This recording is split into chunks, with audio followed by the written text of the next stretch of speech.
ଆଲୋ ଅପା ହଁ ସତରେ ଯିବା କିଲୋ? ଏ ଅପା ହଁ ଯିବା ଯେ ହଁ ନାଉରୀ ବାଲା ତ ନାହିଁ। ହେ ଭଗବାନ ନାଉରୀ ସିନା ନାହିଁ ଡଙ୍ଗା ତ ଅଛି। ହାଲୋ ହଁ ମୁଁ ଚଳେଇବି। ସତରେ ତମେ ଚଲେଇବ? ହଁ ସମସ୍ତେ ମିଳିମିଶି ଚଳେଇ ନଈ ସେ କୂଳକୁ ବୁଲିଯିବା। ଠିକ ଅଛି ବାବା। ଏ ଅପା ଯିବାଟା ତ ଯିବା, ହଁ ହେଲେ ମଝିରେ ନା ଡଙ୍ଗାଟା ଇଆଡ଼କୁ ସେ ଆଡ଼କୁ ପଲଟି ହୋଇଗଲେ କେମିତି କରିବା ଲୋ? ନାଇଁ ମ ତମେ ମାନେ ଏତେ ଡରୁଛ କାହିଁକି? ପୁନଶ୍ଚ ଆମେ ନଈକୁଳିଆ ଲୋକ, ସମସ୍ତେ ଆମେ ପହଁରା ଶିଖିଛୁ। ଏ ବୋଇଲ ହାଲୋ ତାହେଲେ ଚାଲ ସେ ଡଙ୍ଗାରେ ବସିବା ମ। ତାହେଲେ ଠିକ ବାବା। ଅଛି। ତମେ ମାନେ ଏତେ ଡରୁଛ କାହିଁକି? ମୁଁ ଚଳେଇବି, ତମେ ଆରାମରେ ବସିବ ହେଲା। ହାଲୋ ଏ ସଖୀ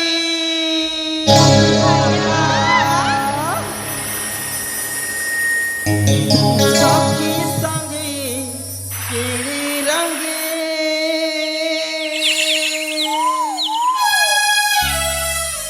नई धारे धारे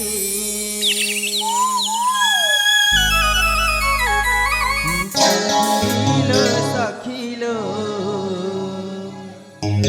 सखीलो सखीलो का तुम्हारी गंगा चाहिए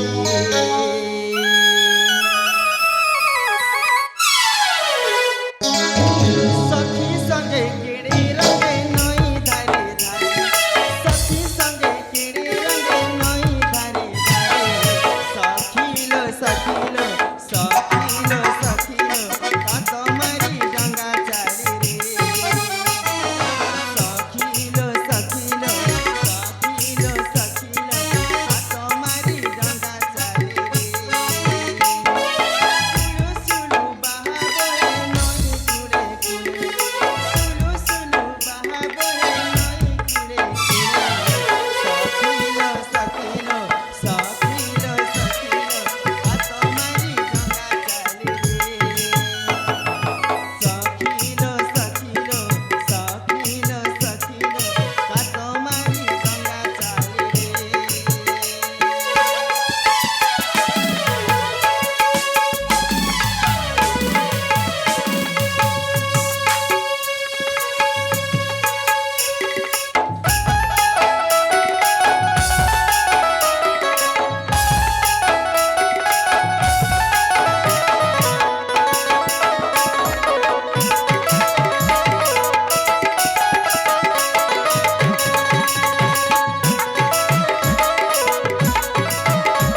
ସଖୀ ସଖୀ ହ୍ୟାଲୋ ଏଇ ଦେଖ ନଈରେ କଣ ଗୋଟେ ଭାସି ଆସୁଛି ହ୍ୟାଲୋ ବୋଧେ କୁମ୍ଭୀର ହେଇଥିବ ଆଲୋ ଅପା ହଁ ନା ବାବା ନା ସେଟା କିଛି କପଡ଼ା ଦେଖାଯାଉଛି ମୋ ହୁଁ ହଁ ହେଇଥିବ ନା ଏ କୂଳକୁ ହିଁ ଧୀରେ ଧୀରେ ଭାସି ଆସୁଛି ହଁ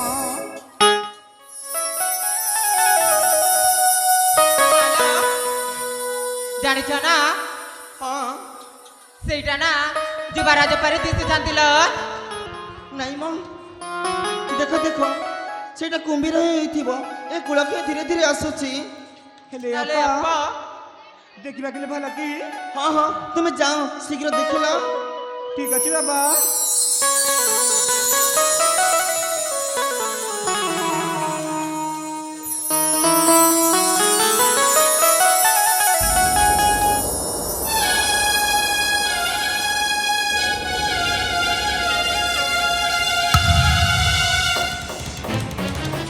ଆଲୋ ଅପା ହଁ କହିଲ ନାଲୋ ନା ସେଟା ଗୋଟେ ମଣିଷ ମ ମଣିଷ ହଁ କଣ ହେଇଛି କି କହିଲ ଆଲୋ ଅପା ତାଙ୍କ ଜୀବନ ଅଛି କି କେମିତି ଯେ ଆଲୋ ଅପା ହଁ ତାଙ୍କୁ ପାଣିରୁ ଉଦ୍ଧାର କରିବା କିଲୋ ହଁ ହଁ ତାହେଲେ ଠିକ ଅଛି ବାବା ଚାଲ ସାଥିରେ ସମସ୍ତେ ହାତ ବଢେଇକି କରିବା ହଁ ଠିକ ଅଛି ବାବା ହଁ